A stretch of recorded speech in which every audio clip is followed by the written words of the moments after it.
Hello everyone, welcome back to my channel Study with Neha Mama, and I'm back with the another video in which we are going to start further part of Indian Contract Act 1872. So let's get started.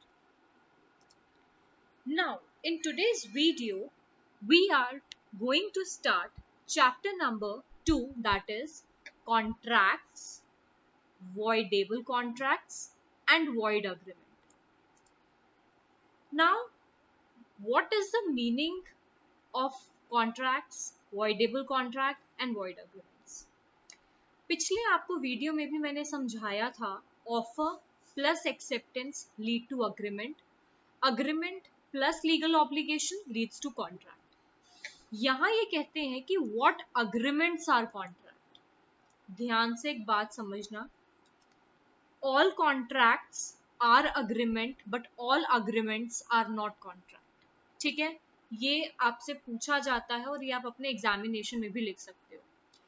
वो ये कहता है कि all agreements are contract if they are made by the free consent of the parties competent to contract it, जिसमें lawful consideration, lawful object सब कुछ होगा। समझो, जब आप अग्रीमेंट कर रहे हो, अग्रीमेंट में पहले ये चीज देखा जाता है, या जब आप कॉन्ट्रैक्ट करते हो तो पहले ये चीज देखा जाता है कि कॉम्पिटेंसी ऑफ पार्टीज होनी चाहिए।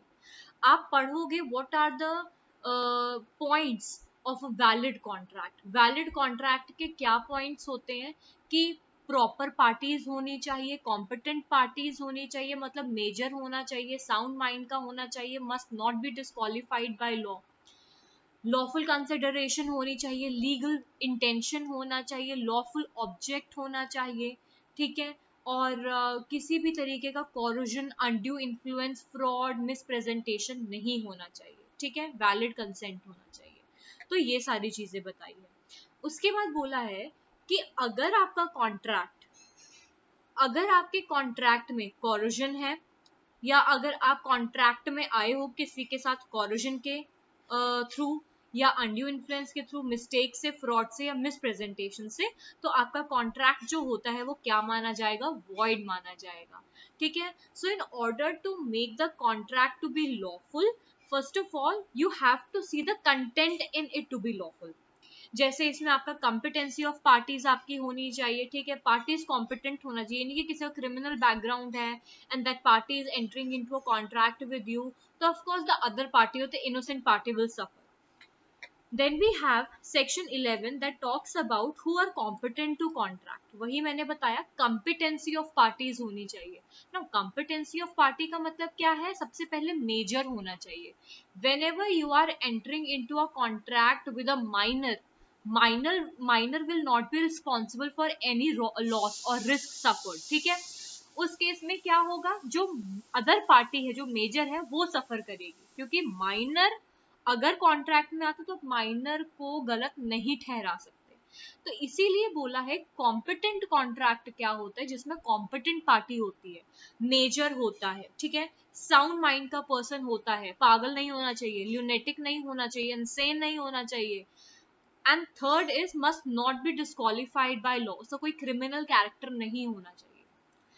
I don't know whether you have seen or not, or whether you have observed or not, जब भी हम कोई गवर्नमेंट एग्जाम देते हैं और whenever they ask you to to fill the form or fill the declaration, first of all they make sure that whether you have any criminal background or not, right?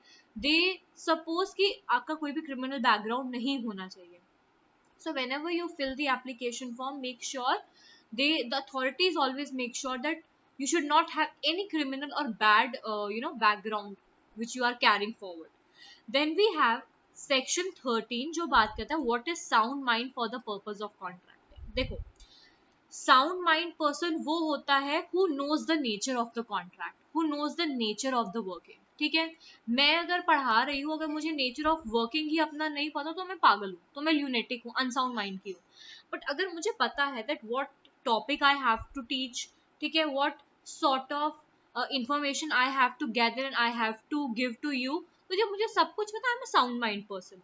So person who is usually of a sound mind but occasionally of sound mind may make a correct contract when he is of a sound. Of course sound mind का person है तो वो sound mind में ही contract करेगा, मगर unsound mind का person है या फिर साउंड माइंड का पर्सन है बट कभी कभी उसको दौरे पड़ते हैं, तो क्या पता कि कॉन्ट्रैक्ट करने के टाइम पे भी वो क्या हो जाए, अनसाउंड हो जाए, तो उसको अनसाउंड मानते हैं. ठीक है, इलस्ट्रेशन देखो. A patient in a lunatic asylum who is at interval of sound mind may contract those interval. इसमें क्या होता है, देखो दो चीजें होती है.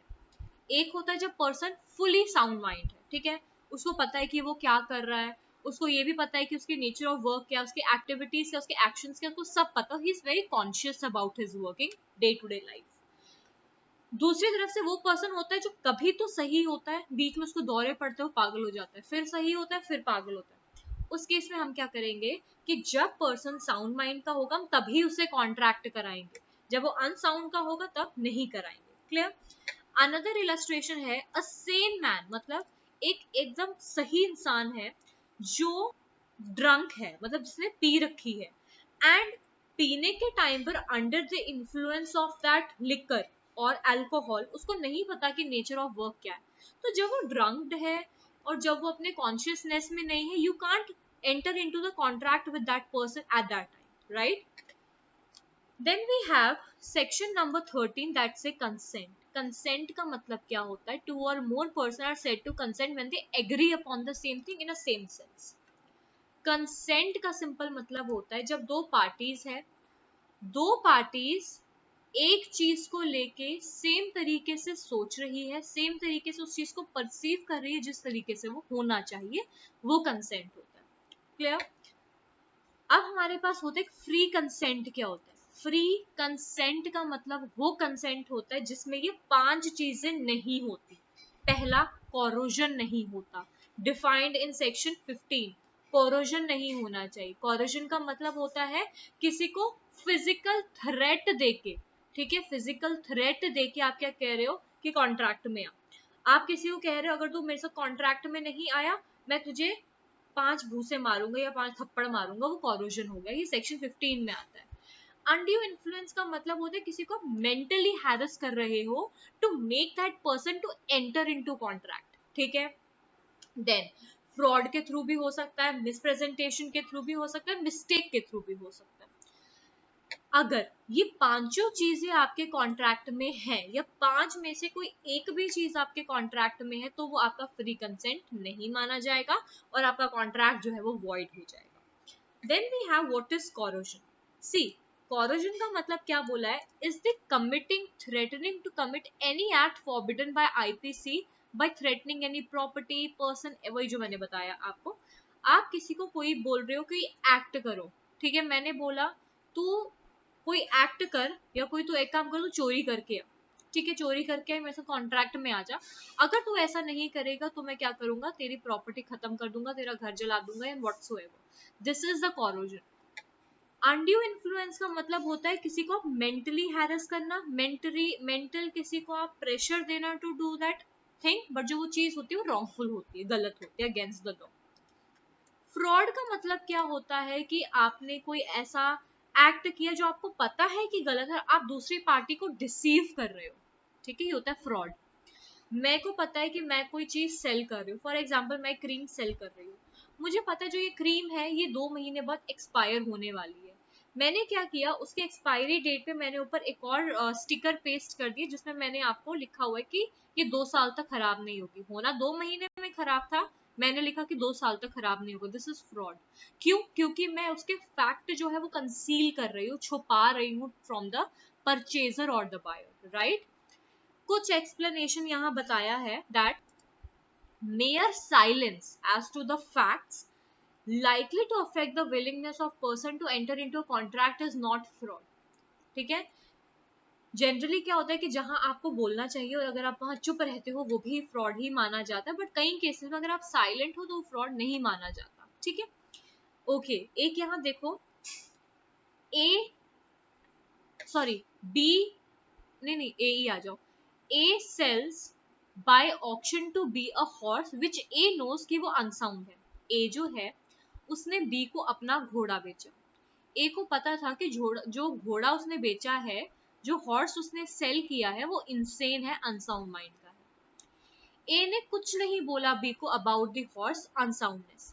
This is not a fraud in, ठीक है, ये फ्रॉड नहीं है, बट एनीवे ए को बोलना चाहिए था क्योंकि उसको कोई चीज कंसील नहीं करनी है मीन, ठीक है। Then we have the misrepresentation. Misrepresentation का मतलब क्या होता है? ब्रीच ऑफ ड्यूटी आप कर रहे हो, ठीक है, आप दूसरी पार्टी को डिसीव कर रहे हो, आप उसको मिसलीडिंग स्टेटमेंट दे रहे हो, जो चीज एक्चुअल में है आप वो नहीं बता रहे हो, जो चीज नहीं है आप वो बता रहे हो, ठीक है, ये सारी चीजें। Then we have the voidability of agreement without free consent. इसमें सिंपल ये बताया है कि अगर आपका कोई भी कॉन्ट्रैक्ट फ्री कंसेंट का नहीं है तो आप उस कॉन्ट्रैक्ट पे 100% बिलीव नहीं कर सकते हो, कहीं ना कहीं वो वॉइड है, ठीक है, या फिर वो नियर फ्यूचर तक आते आते क्या हो जाएगा, वॉइडेबल हो जाएगा। अब हमारे पास आता है 19A, power to set aside contract induced by the undue. I think मुझे बताने की जरूरत नहीं है, अगर आपको लगता है लेटर स्टेजेस तक भी कि ये कॉन्ट्रैक्ट जो है ये गलत है, आप उस टाइम पे खत्म कर सकते हो, सेट असाइड कर सकते हो, यू हैव दैट पावर, ठीक है। Then we have agreement void where both party are mistake और as matter to the fact. इसमें क्या है, दो पार्टीज है, दोनों में से दोनों पार्टीज जो है वो अंडर मिस्टेक है, मतलब किसी चीज को लेके दोनों पार्टीज जो है वो फुली कॉन्फिडेंट नहीं है, तो वहां क्या माना जाएगा, वो एग्रीमेंट वॉइड माना जाएगा, फिर एक फ्रेश एग्रीमेंट बनेगा, फ्रेश तरीके से दोबारा सारा होगा। Then we have effect of mistake as to law. A contract is not voidable because it was caused by mistake as to any law in force, but a mistake as a law in force, okay, हम क्या बोलते हैं, mistake of fact होता है, mistake of law होता है। Mistake of fact is an excuse, mistake of law is not an excuse। दोनों party है, दोनों पार्टी के एंड से कोई कॉन्ट्रैक्ट बनाया गया, बट वो कॉन्ट्रैक्ट जो था वो बाय मिस्टेक था, दोनों पार्टीज को लगा कि वो believing it to be true कि सही होगा, तो वो क्या माना जाएगा, वो आपका वॉइडेबल नहीं होगा, नया बन सकता है, फ्रेश बन सकता है, ठीक है। Then we have contract caused by mistake by one party as to matter of fact. A contract is not voidable merely because it was caused by one of the party to it being under the mistake। दो party है, दोनों में से अगर एक party को ये लगता है कि हमसे कोई मिस्टेक हो गई है कॉन्ट्रैक्ट में, तो वो वॉइडेबल नहीं होगा, वो उस मिस्टेक को सही करके उस कॉन्ट्रैक्ट को सही बना सकते हैं, लीगल बना सकते हैं, और हम क्या कह सकते हैं, वैलिड बना सकते हैं, ठीक है। Then we have section 23 that says what consideration and objects are lawful and what not। Simple सी मैंने आपको एक चीज बताई थी पहले भी, in order to make a contract to be lawful or legally to be enforceable, first of all we have to see the consideration part and the object part। We always expect that in the contract consideration should be lawful irrespective of the amount of money, but we are expecting that the compensation or the consideration should be lawful and the object behind making a contract should be lawful per se। Now the consideration or object of an agreement is lawful unless it is forbidden by law। हम कहते हैं ना कि कोई भी चीज अगर आप कर रहे हो, अगर वो लीगल मैनर में कर रहे हो, then it is fine, then it is valid and lawful. But अगर आप कोई भी काम ऐसा कर रहे हो जो इमोरल है, अगेंस्ट द पब्लिक पॉलिसी है, अगेंस्ट द मोरालिटी है, या it is forbidden, strictly forbidden by law, fraudulent है, तो वो आपका वैलिड नहीं माना जाता, वो आपका अनलॉफुल माना जाएगा। जो अनलॉफुल होगा वो वॉइड माना जाएगा, तो हेंस वॉइड एग्रीमेंट होगा। इलस्ट्रेशन देखो, इलस्ट्रेशन यहाँ देखेंगे, A agrees to sell his house to B for 10,000 rupees। A जो है वो अपना घर बेचना चाहता है B को 10,000 रुपए में।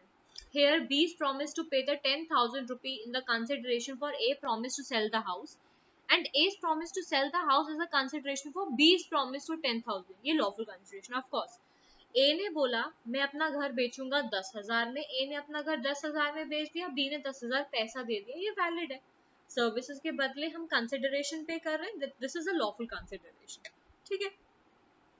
देन अब होता है वॉइड अग्रीमेंट। वॉइड अग्रीमेंट्स वो अग्रीमेंट होते हैं जो फ्रॉम द वेरी बिगनिंग ही गलत होते हैं, फ्रॉम द वेरी बिगनिंग ही वॉइड होते हैं। Agreement void if consideration object unlawful. Simple सी बात है, अगर तो आपके कंसिडरेशन और ऑब्जेक्ट लॉफुल है तो वो वैलिड है, अगर वो अनलॉफुल है तो वो वॉइड है। Now if any part of a single consideration for any of the object और any one of the part, वही चीज इसमें इन्होंने बताई है, इलस्ट्रेशन देखो। A promises to superintend on behalf of B a legal manufacture of indigo and an illegal traffic in other article. B promises to pay to A a salary of 10,000 rupees a year. ठीक है, agreement तो void हो गया। ठीक है, क्यों? क्योंकि वो उसके बिहाफ पे गया। And the object of A's promise and the consideration of B promise being the part of unlawful है। पहली बात, आप उसके बिहाफ पे लीगल मैन्युफैक्चरिंग कर रहे हो, वो भी इलीगल तरीके से कर रहे हो, तो ऑफकोर्स दोनों तरफ से ये क्या हो जाएगी, वॉइड हो जाएगी। कोई भी आप कॉन्ट्रैक्ट कर रहे हो जिसका नेचर, मोटिव एंड रिजल्ट गलत है, वॉइड है, इलीगल है, अगेंस्ट द पब्लिक पॉलिसी है, तो उसका जो अग्रीमेंट आप बनाओगे फ्रॉम द वेरी बिगिनिंग वो भी गलत होगा, which is known as the void agreement. ठीक है, then we have, I think हम वॉइड अग्रीमेंट तक ही छोड़ देते हैं आज, टिल 24। ठीक है, इंडियन कॉन्ट्रैक्ट एक्ट इजी है बट इसको समझने में थोड़ा टाइम लगता है। अगर आप एक सेक्शन को 2 बार पढ़ोगे तो आपको ज्यादा बेटर तरीके से क्लियर होगा। ठीक है, तो we are stopping here till section 24। if you guys have any query, any kind of thing which you need to know, message कर दो तो मैं आपको दोबारा आपके जो भी डाउट है वो मैं बता दूंगी। Till then subscribe to my channel, share with your friends and like my videos. And अगर आपको कोई क्वेरीज है, कोई डाउट है, तो आप मुझसे कमेंट बॉक्स में पूछ सकते हैं। So thank you for watching and have a nice day.